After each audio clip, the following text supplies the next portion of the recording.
While the whispers of cancer, particularly colon cancer, are getting louder, there's a tremendous hope through programs such as the Caribbean Colon Cancer Initiative. Led by Medical Director Dr. Alex Doyle, we have our conversation in this special episode on Barbados's vision for 2030. This is One on One. I'm Mishron Robinson.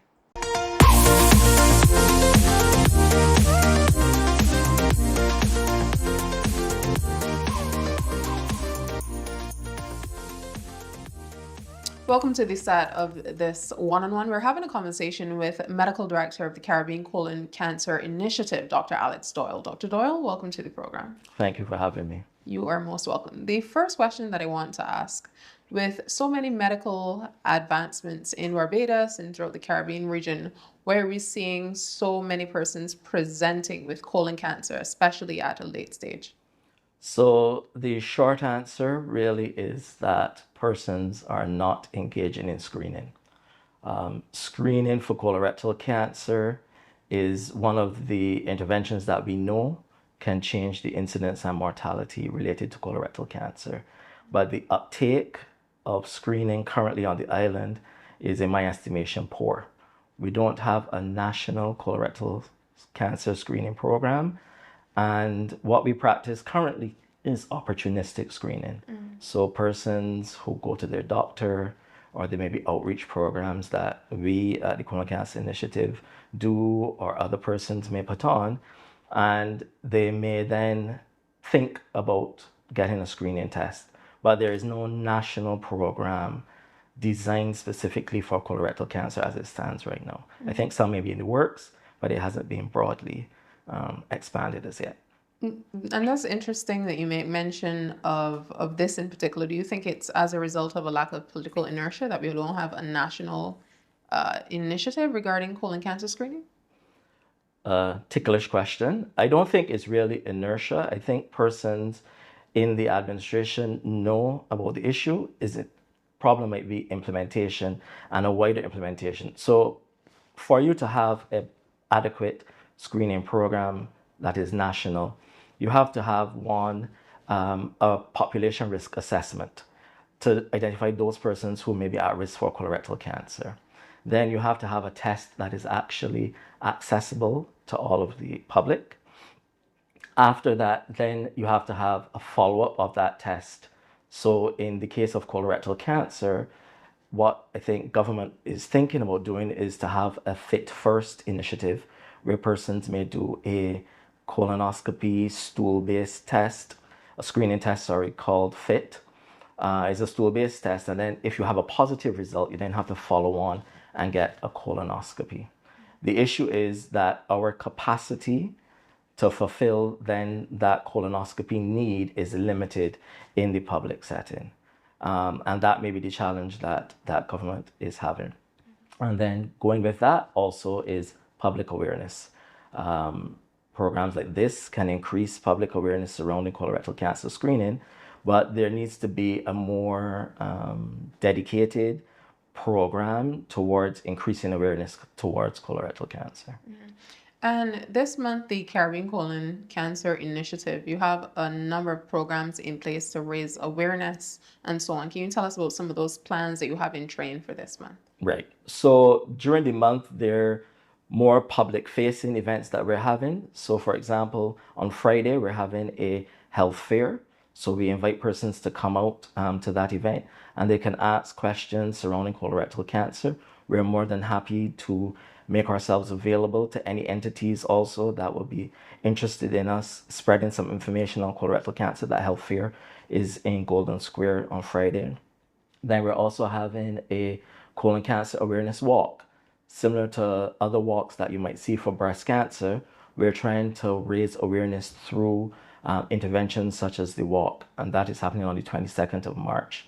And then we're also having a football match that is on the 29th of March at Weymouth, where we're engaging the uniformed services in a round-robin football match. And this is all to increase community engagement, because it is all well and good to have the medical knowledge and basically sit on the sidelines and talk about these things, but unless we engage with the public, then all of this knowledge goes to the wayside. So these are some of the front-facing initiatives that we're looking to do. And why is this continuous engagement? You have the entire month of March dedicated to colon cancer awareness, but why is this continuous engagement with the general public so important? And I should also ask, how can this help in terms of eliminating cancer from our society?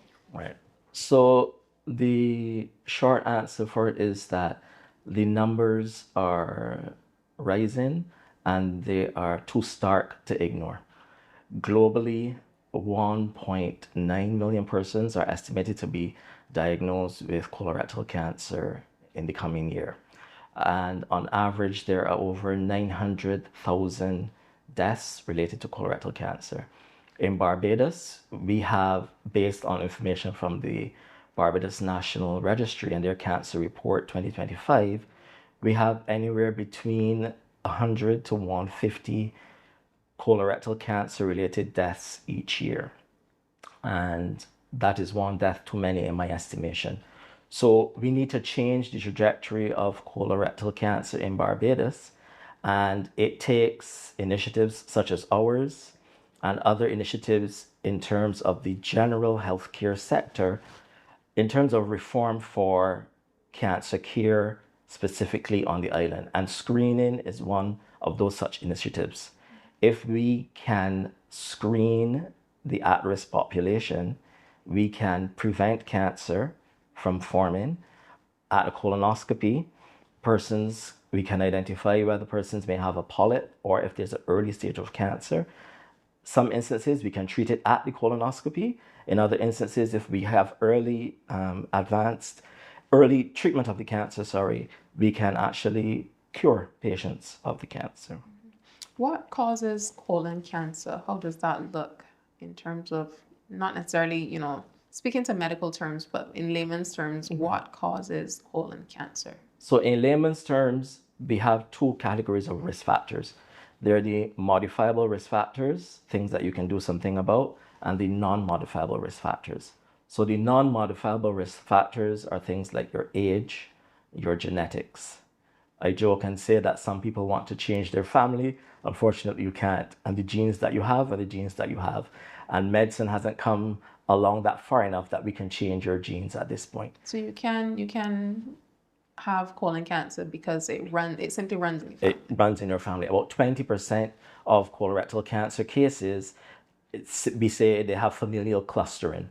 So it might not necessarily be that there's a genetic mutation, but within that family, there is some risk factor that has not been identified as yet. There are a smaller percentage, about 3 to 5%, that may be related to some genetic mutations. But in terms of the initial question that you asked then, the modifiable risk factors then are things like our diet. So we know that processed foods, our diet high in red meat and low in fiber increases your risk of colorectal cancer. And then going in concert with that is things like a sedentary lifestyle, obesity. All of these things are modifiable risk factors that can decrease your chances of getting colorectal cancer. What's the hardest part, you would say, for persons who have the diagnosis in terms of making that switch in their lifestyle to fight towards having the cancer in remission? Right. So the ideal plan is not for you to get the cancer.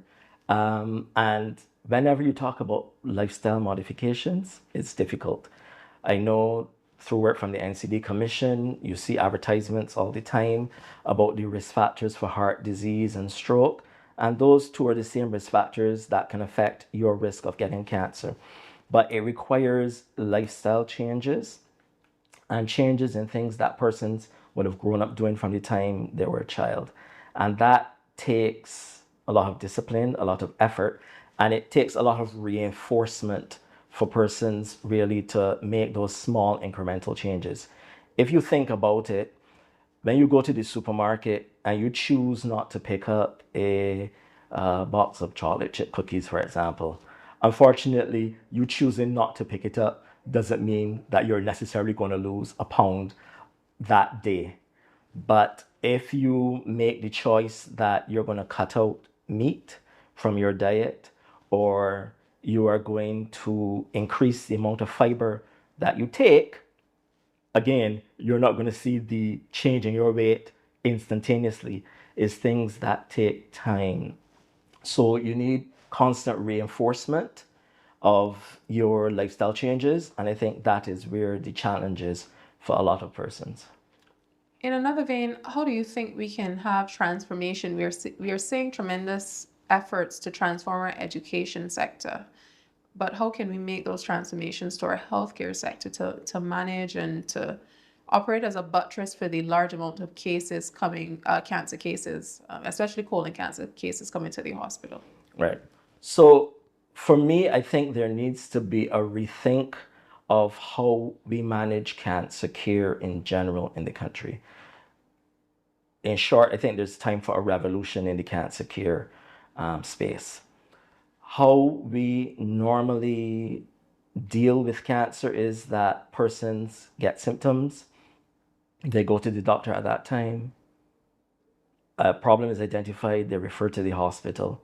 As you said, late stage cancer, and then we have to do with treatment. We need, and that is a reactive type of treatment. We need to be more proactive, and that is where the preventative side of things come into play.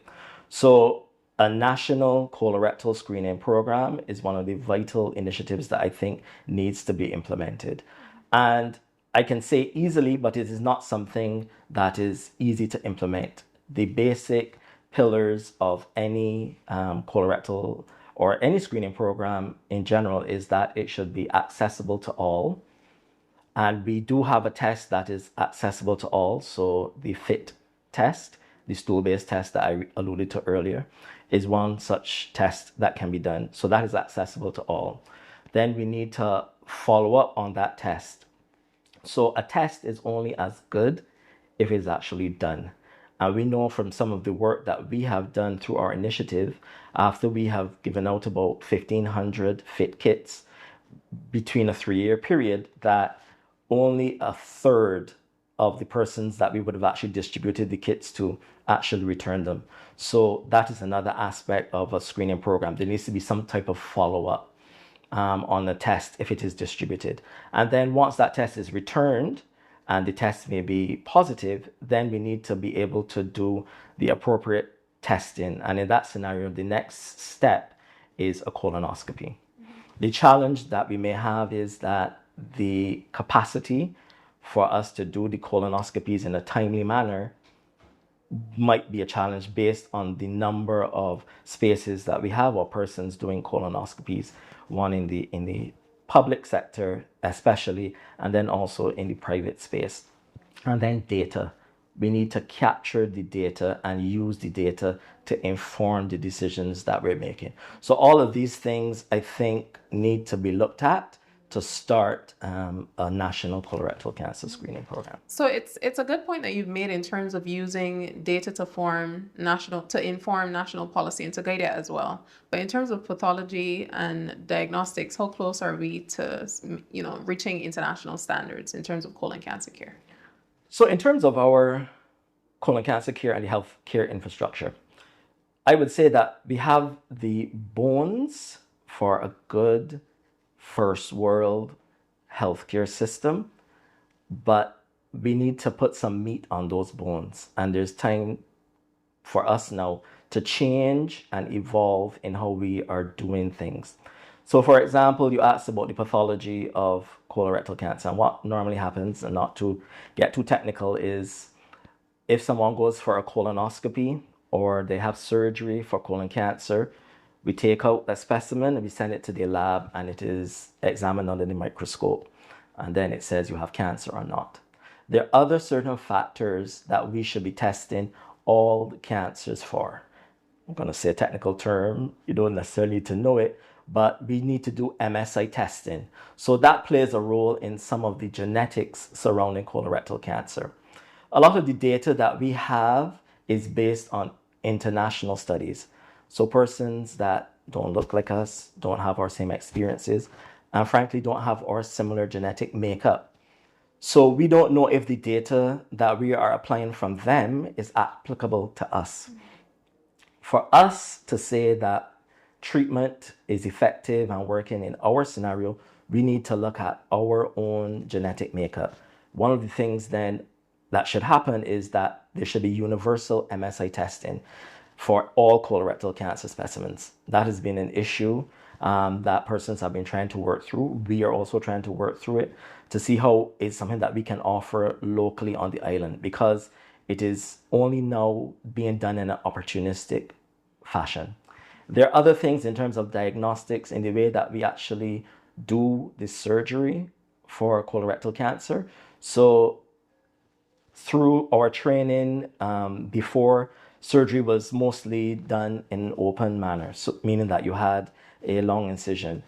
We're moving away from that, and internationally, the standard now is for persons to have minimally invasive surgery once that is appropriate.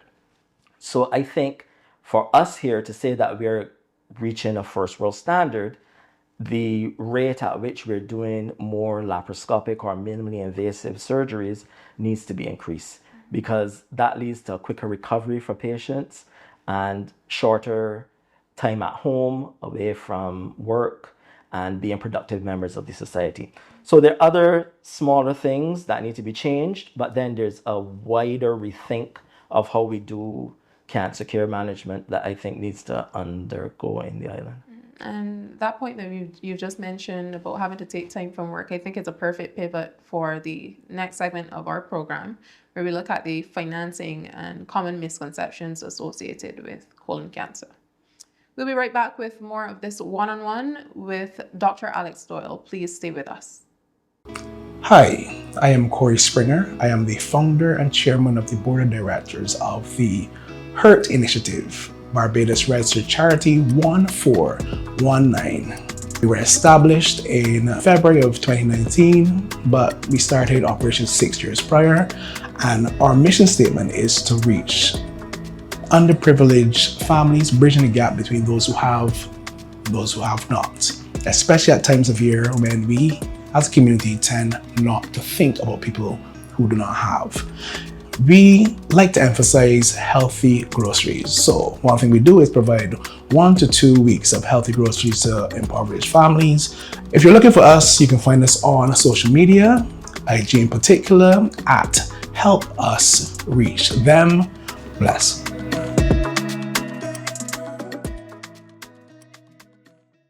Hi everyone, I'm Dr. Danielle Reed-Lilo and I am a general physician. Today we're going to have a casual talk about STDs and STIs.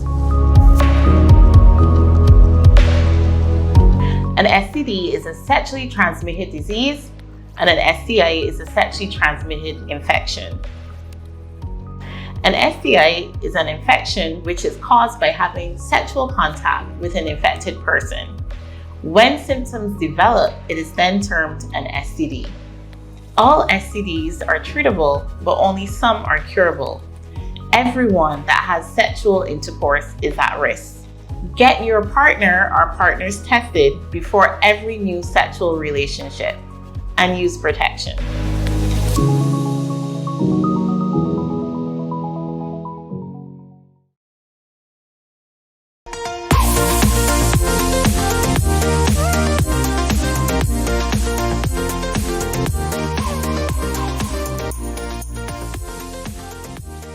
Welcome back to this edition of One-on-One. We're having a conversation with Dr. Alex Doyle. Dr. Doyle, we promised our viewers to touch on some of those common misconceptions associated with colon cancer. What would stop the average Barbadian man from wanting to come forward for screening? Fair. If you think about colon cancer screening, what we're talking about is stool.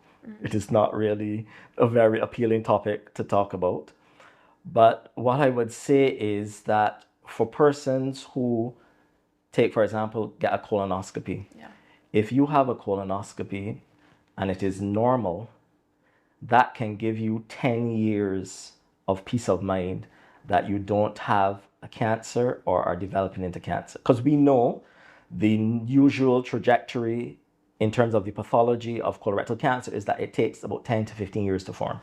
So if we can catch a polyp, ideally, or do a colonoscopy and get a normal result, because a normal result actually for screening is a good thing. That means that there's no evidence there of cancer. There's nothing that we need to worry about. Then that gives you 10 years of a peace of mind that you don't have to think about colorectal cancer. Obviously, if things change during that time period, you should go to your doctor and then be reevaluated. But I think the process also of doing a colonoscopy, you have to do bowel prep. I have done it. When I did it, I was shocked what we put patients through, but it is for the night, the day before the procedure. And then, like I said, after that test, you get that peace of mind. During the test, you're actually given some sedation, so you don't feel anything that is happening at the time. And then a lot of the times, because of the sedation, you don't actually remember the test, and it might feel like if 5 minutes have passed to you. But there's a lot of fear surrounding it, I think, because they don't know the process itself. And there are actually ways that we can, what we say in medical terms, triage, which is really selecting out those patients that might most benefit from a colonoscopy. So everybody doesn't have to have a colonoscopy. You can start with a FIT test, another stool-based test again. But with the FIT test, if you're negative, you do not have to then proceed to get a colonoscopy. You can get yearly screening or screening every 2 years after a negative test. It's then only if you have a positive test then that you will need to go on to get a colonoscopy. And I want to put it out there in terms of screening, and that's an important point. For screening, it is the asymptomatic patient that we're trying to get before you develop symptoms, because by the time you develop symptoms, you're likely in the later stages of the disease. And we're going to get a lot of negative results from that screening test, which is a good thing, because we still then need to capture those positive patients. The term bowel, you mentioned the bowel prep. The bowel prep. What does that look like, and how long does that take? So the bowel prep it can take different forms. So some persons may be familiar with having some salts and they having to drink large volumes of water, while others may take small tablets. And that really is to flush the system, so that when we do the colonoscopy, because the colonoscopy is basically a long tube with a camera at the end, and we need to see the lining of the inside of the colon. And it is when we see the inside of the lining of the colon, we can identify whether there is any polyps, any abnormalities, any early cancers. And if we do see a polyp, we can take it out at the time of colonoscopy. So you may not need to have any other interventions. Once when we look at it under the microscope, the margins are clear. Or if there's an early cancer, we can do a biopsy, send it under the microscope, confirm the diagnosis, and then determine what will be the next treatment steps available to you.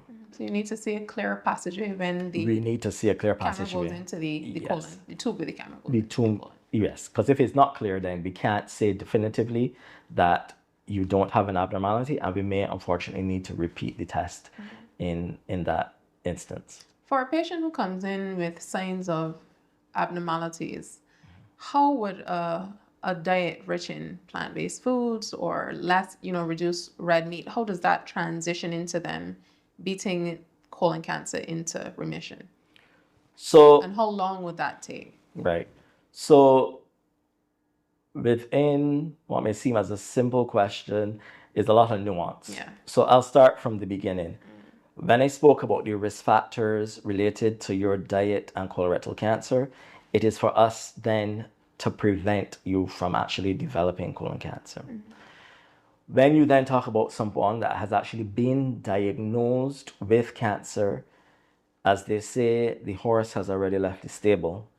You already have the cancer, so we need to institute treatment for the cancer.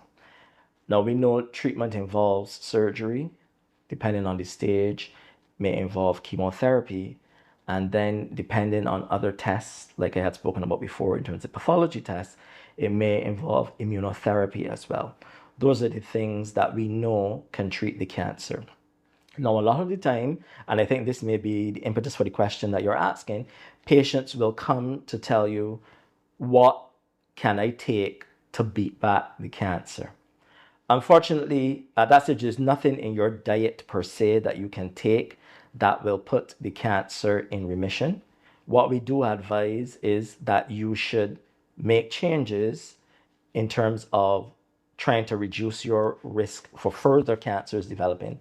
So eating a healthy diet, reducing the amount of red meat, increasing your fiber intake, those are things that can help to do that. There is a lot of research going on into what we call the microbiome. I don't want to get too technical. The gut microbiome. The gut microbiome. So that relates to the bacteria that normally lines the gut, and whether we can influence the gut microbiome, change the environment so that one, it can treat a cancer, put it into remission, or prevent a cancer from happening. We haven't gotten there yet in terms of scientific evidence to say you can take so much and so much of this food to change your microbiome to decrease or put a cancer in remission. We haven't gotten to that stage as yet. So there's ongoing research with respect to that. But the greater point that you've also made is that a simple procedure in terms of having the colonoscopy done or even the fit test can save a man 10 more years to provide for his household or another decade to be with his family. Absolutely. And this is the point that we need to drive home. Screening saves lives. Colorectal cancer is one of the most preventable cancers that we know, that we have studied. Like I have said, it takes about 10 to 15 years for a colorectal cancer to develop from a polyp or normal mucosa, a polyp, then into an advanced polyp, and then into a cancer. We can, if we can catch it at an early stage, in the polyp stage, we can remove it at the time of colonoscopy. We arrest any cancer from forming in that scenario. You would then have to do surveillance. So we then change from just doing screening to surveillance. And then the intervals at which we do the colonoscopy in that scenario will be different. But in that scenario, then we're looking to see that nothing else develops. And we're always looking to try to prevent the cancer from forming.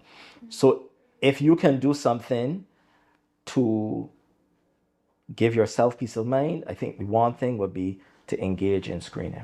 That would be my message to Barbadians today.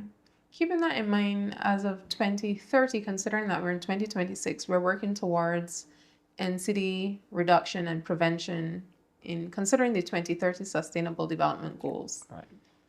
The question that I want to ask then, how hopeful are you in terms of seeing reduced numbers, not regarding NCDs, which may be related to colorectal cancer, but seeing reduced numbers in colon cancer, considering this push for the national screening program as well?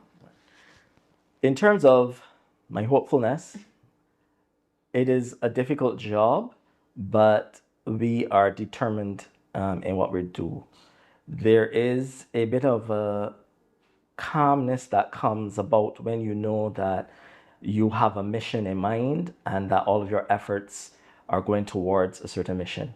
So we have a vision, something that I really call Vision 2030, a play on the same 2030 goals, that we should look to decrease the mortality related to colorectal cancer by 20%, and also decrease the incidence of colorectal cancer by 30%. It is not likely going to happen in the year 2030, but those are our 2030 goals. And it is through a national colorectal cancer screening program that we can implement things like this. So this is not something that is unique to our environment.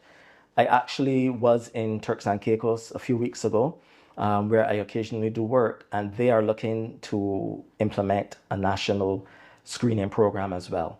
So they had asked me to identify a plan in terms of how we can go forward, how they can go forward in implementing that strategy. And it is a fit first colorectal cancer screening program that I would have advised them to do, because that can help you to triage those patients that will benefit the most from a colonoscopy. Like I was saying in our previous discussion, the capacity for us to do colonoscopies is limited. There are some things that I think can be done to increase that colonoscopy capacity, especially in the public setting. But a fit first strategy, I think, needs to be implemented, and there needs to be a registry behind that so that we can follow up on those patients that might have taken the test but didn't return it, and also follow up for those patients who would have tested positive when they returned the test, and then shuttle them into an appropriate treatment regime inclusive of getting a colonoscopy. And what's the greatest fear if funding isn't allocated appropriately for this national screening program? The numbers will continue to increase. What we know from global trends is that the age at which persons are actually being diagnosed with colorectal cancer is decreasing. You're finding more 30 and 40-year-olds who are developing colorectal cancer. Going back to the risks, age is a risk factor. And before it was thought that it's usually only persons over the age of 50 that should be screened. But because of the change in incidence of the disease that we're seeing worldwide, that actually was dropped to 45 so that your screening should start at the age of 45. And this is also more applicable to us because that they found that the rates among African Americans, because this is coming from North American data, the rates among African Americans who may share similar genetic makeup to us are actually increasing as well. So if there is not a push towards a national screening program, unfortunately, we will see the numbers continue to increase. Regarding the whole topic of data, you mentioned when we spoke earlier the need for informed, going again, Michael. Regarding the whole topic of data, you mentioned the need for data to drive informed decisions. What's the greatest concern in terms of a lack of data where colon cancer is concerned in Barbados also? So before I say what the concern is, I'm going to try to lay the groundwork of what is being done. So the Barbados National Registry, through work of Dr. Christina Howitt and Gabrielle Ashe, they have been doing what I would say is human work in terms of trying to establish a national cancer registry. In our setting, in the absence of an electronic medical record system, gathering that data is very time consuming, and it sets up a scenario where it might not be the most accurate data possible. What we want, what we are hoping to work with them towards is to make the data that they're actually gathering at the cancer registry more robust so that it can give us a lot more information. So we here at the Caribbean Colon Cancer Initiative, I can speak to correction, but I don't think I will be corrected, have one of the largest databases of colorectal cancer cases on the island. So for the cancer registry collects population-wide data so that they can tell you broad strokes like incidence, mortality, in some instances, survival related to different cancers, specifically colorectal cancer. But then what we want to do is for the data to get a little bit more granular so that it can start to inform and make decisions in terms of more research work that needs to be done, more science that needs to be put into colorectal cancer research. And data is key in all parts of medicine currently. We need Caribbean focused data. As I mentioned earlier, the rates of colorectal cancer are increasing, and that is based on data from North America. We need up-to-date data for ourselves, and they're catching up. I think their last report will have gone to as far as 2024 because they would have started maybe a decade now ago, but it took time for them to get where they are now. We want to help them, and we want to develop a more robust database, and not only in Barbados, but throughout the region. Dr. Doyle, when we come back, we're going to pause for another short commercial break, but we want to touch on the economics of colon cancer and also national implementation and awareness as well. We'll be right back with more one-on-one with Dr. Alex Doyle of the Caribbean Colon Cancer Initiative. Please stay with us. Hi, my name is Barbara Daniel Goddard. I'm the Chair and Councillor of Advocates Against Domestic Abuse, and we are known as ADA. ADA is a registered charity, number 1397. ADA provides support to women and men who are victims or survivors of domestic abuse and violence. Annually, ADA gets involved with a number of events: 16 Days of Activism, International Women's Day, and Domestic Awareness Month. ADA is always looking for volunteers, and some of the skills that we would like would be persons with fundraising knowledge, marketing, and legal. Visit our website, ada.bb, and you can find all of our social media handles.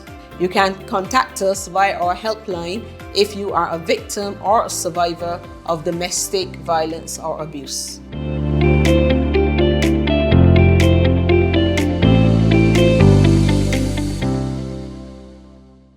Hi everyone, I'm Dr. Danielle Reed-Mulilo and I'm a general physician.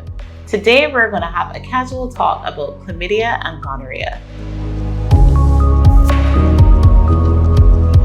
Chlamydia and gonorrhea are both curable STDs and are spread by oral, vaginal, and anal sex. Both can cause discharges from infected orifices or no symptoms at all. Discharges can be yellow, green, or bloody. Both are easily treated with antibiotics by your doctor. If left untreated, they can cause infertility, so use protection and get tested today.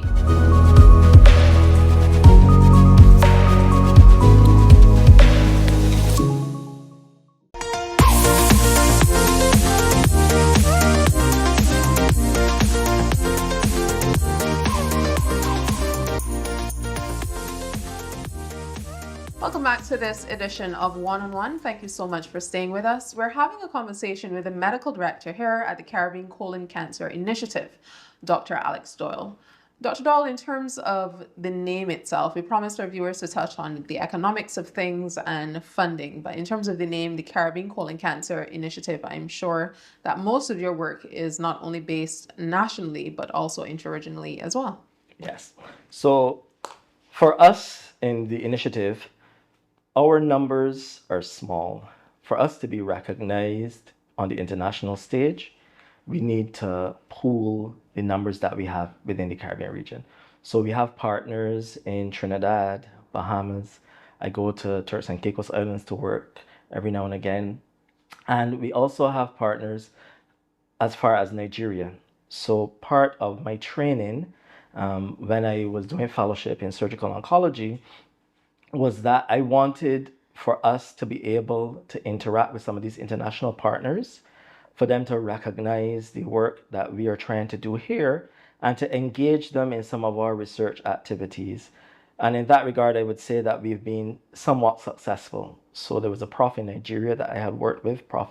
Alatishe, who I was impressed with the work that he was able to do with the resources that he had in Nigeria to set up things that we want to do: a robust cancer registry, a biobank, international research in terms of the genetics of colorectal cancer in Nigeria, things that I think we should be doing here.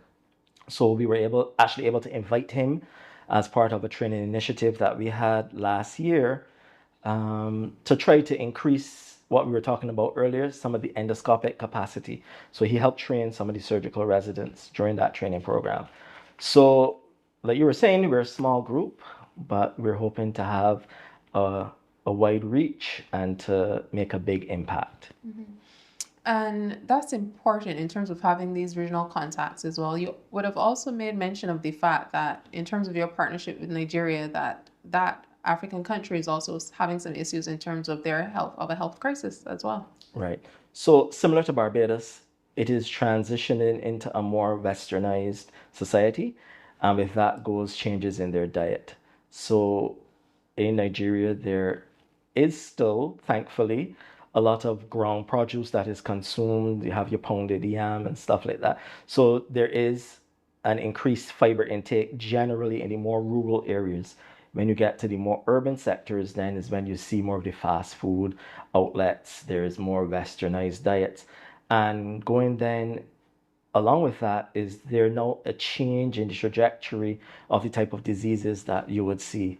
So in Africa and in a lot of the low and middle income countries, infectious diseases was the major cause of mortality and morbidity within those regions.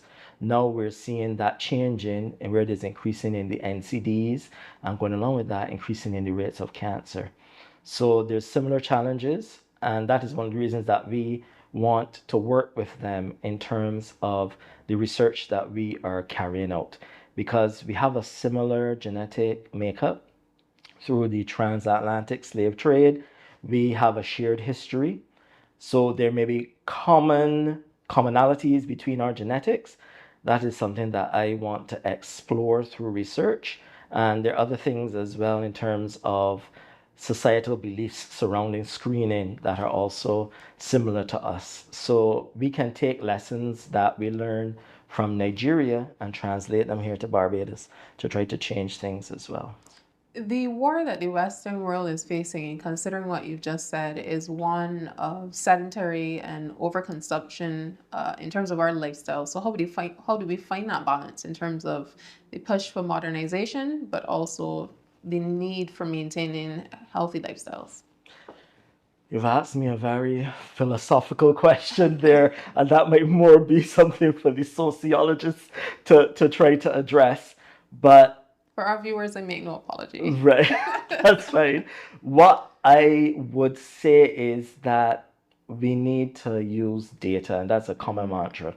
So they actually in Nigeria looked at some of the lifestyle beliefs that the patients that actually interact with the health system have. Some persons would have had, for example, a history of rectal bleeding for a prolonged period of time.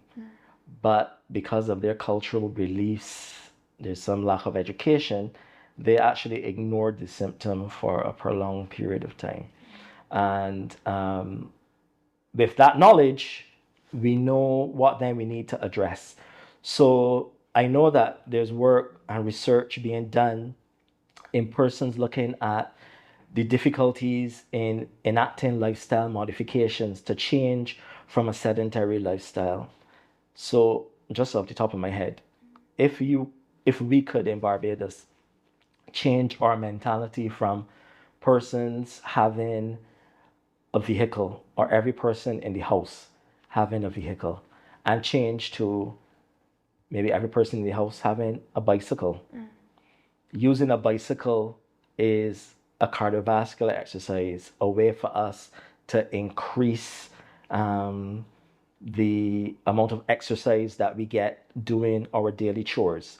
But going along with that, there needs to be an appropriate infrastructure surrounding that. So in first world countries, you have a bicycle lane. We know from stories in the news every now and again that bicyclists are injured on the road. And that takes a societal change. That is not something that is going to be implemented just off the bat, because I'm saying it, but me thinking about doing it also, it's a challenge. We are in a modern economy, and I know Apple has its apps and the Android as well. So maybe getting the steps in as opposed to Absolutely. the bicycles, it may get some fight back on that. You can use whatever means it is to get people moving. And like you said, an Apple Watch, they have the O-rings and different things that people are using to try to make fitness a bit more exciting. So it's all hands on deck in terms of trying to get lifestyle changes. But as I said, it's not easy.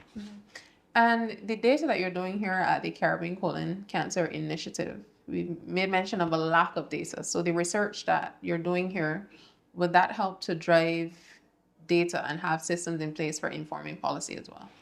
I think so. I might be a bit biased, but I think so. So just to give you a couple of examples. So we in the initiative have done, through our outreach, distributed about 1,500 of the FIT tests that I would have spoken about. And this is through private doctors, our outreach programs, and through pharmacies as well. We distributed about 1,500, about a third of those were returned. So there's a gap there in terms of why persons who take a test don't then follow up on it. And that is another area of research, I would say, because what we actually found is that those persons that actually paid for the test actually returned it at a higher rate than those who were given a test. So if you're given something for free, Yes. and you don't return it, there's some issue there that we haven't fully explored. So then of the tests that we had that were returned, about a quarter of those were positive. And with those positive tests, then they had to undergo a colonoscopy. And that is a test for the system. So we have had to be innovative in the way that we then are able to do those tests. So through our health promotion nurse, Esther Sargent, she would liaise with the Queen Elizabeth Hospital to get some of the persons shuttled into the public setting. But then what we did was to actually start something called Project Scope. And it was part of the training initiative that we had last November, where we brought the international experts on island to help to train the surgical residents in doing colonoscopies. But we took that time then to use their expertise to actually deal with the backlog of colonoscopy cases that we had. So those persons, they were registered here in Barbados. They did some surgeries as well, but then they performed colonoscopies so that we could then deal with the backlog. So from that data, we know that there's going to be a bottleneck at the level of performing colonoscopies. So what do you do with that information then? There's a need then to increase the colonoscopy capacity within the public system. One way that I would advocate for that to be done is that we have 2 separate endoscopy suites. Currently, as it stands, gastroenterologists do most of the colonoscopies or endoscopies on the island. Dr. Shabir St. John, who is another fellowship trained surgeon, he has started doing them within the public setting as well. But the volume is a lot for one person. So my take would be that we're training surgeons to do it. There are surgeons on the island, myself, Dr. Padmore is another fellowship trained surgeon, Dr. Griffith as well, who does colonoscopies. 2 of them work within the hospital setting. I am still outside of the hospital setting. But we can set up a surgical endoscopy unit where surgeons can deal with colonoscopies specifically related to surgical issues, or also deal with some of the screening patients, so that that can help to lighten the burden on the gastrointestinal unit, which, from what I've heard, you may get an appointment in about 1 to 2 years, depending on the urgency of your case. So it's things like that where we use the data that we have to inform some of the decisions that we make in terms of healthcare delivery to the patients. And I think that is part of the Vision 2030 initiative that I'm talking about, that we need to rethink how we do healthcare in the island. And it's going to be an all hands on deck type of approach that needs to be undertaken. What steps can we take to increase and boost manpower, considering that ratio that 1 practitioner to 10 patients, or what can be done to increase the manpower? So there's manpower at different levels. If you think big picture, unfortunately, I always think big picture, is manpower at the level of public education and awareness, We need more persons speaking about cancer in general, and that is medical practitioners and patients, patient advocates. There is the number of persons involved in cancer care, and it relates back to maybe one of the earlier topics that we were talking about, the healthcare infrastructure on the island. The expertise that we have and the manpower is available on island and within the diaspora itself. How we use that manpower, though, is where the issue lies, and I can give you an example. So, for example, the number of cases that we know of persons being diagnosed with cancer, and not just specifically colorectal cancer, but with cancer in general, is increasing. When I was training, you go through the hospital, and in the oncology department, persons were waiting to get treatment. They usually used to be in one unit. That has expanded to so much now that you have chairs on the outside of the unit, and there are, every morning, there is, to my estimation, a massive increase in the amount of patients that are trying to access cancer care. There is one oncologist in the department that is managing all of those patients. There are junior doctors there as well that are trying to help. But I think it's too much for one person to do. There are persons within the diaspora that have been trained in medical oncology. We may not necessarily be able to attract them to come on island on a permanent basis, but we can do things like tele-oncology, where you do not necessarily need to physically see the patient, but you can take a history via telemedicine. And I think we did some things like that during COVID. And you can start a treatment plan for that patient based on that interview. So it is using the manpower that we have both locally and throughout the diaspora in a different way that we can really get the necessary changes that we need to make. There's a nonlinear feedback loop that is happening. In considering all that you've said for the duration of our conversation, Dr. Doyle, we're seeing the issue of persons not eating healthily, it impacting their employment, and then that lack of employment or lack of ability to provide for their households also impacts the greater economy. How do we make inroads in terms of the messaging and having persons know, well, really and truly, it's important to have this screening done as it can impact your household for the next decade? Of course, you would have done a lot of advocacy and continued messaging, but how can we continue to nail that in the goal, considering that 2030 and Vision 2030 is literally 4 years from now? Yeah. Your question really is how we change awareness into action, really. And it is through things like making screening feel more accessible to the general public.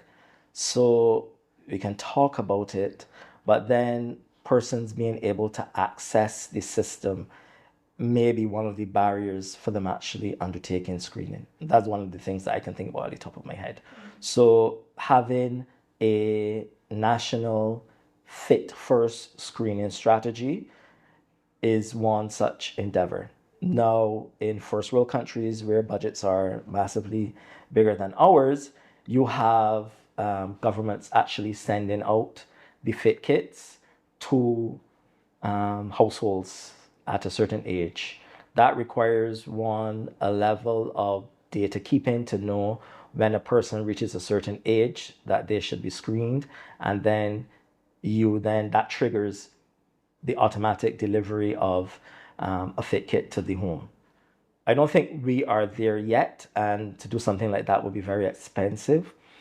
But there needs to be, I think, a more coordinated campaign throughout the country where we speak about colorectal cancer screening, because you can think about it yourself if you have ever seen, per se, a commercial on CBC regarding colorectal cancer screening.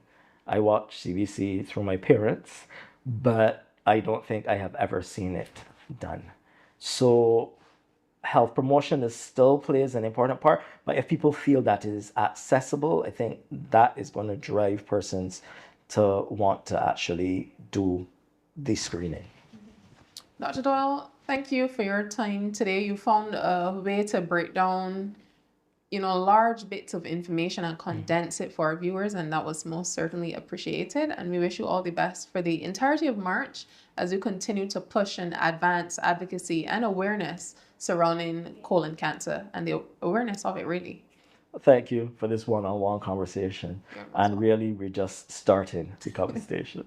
You're most welcome. We've come to the end of this special one-on-one with Medical Director here at the Caribbean Colon Cancer Initiative, Dr. Alex Doyle. On behalf of my producer, I'm Miss Sean Robinson. See you next time.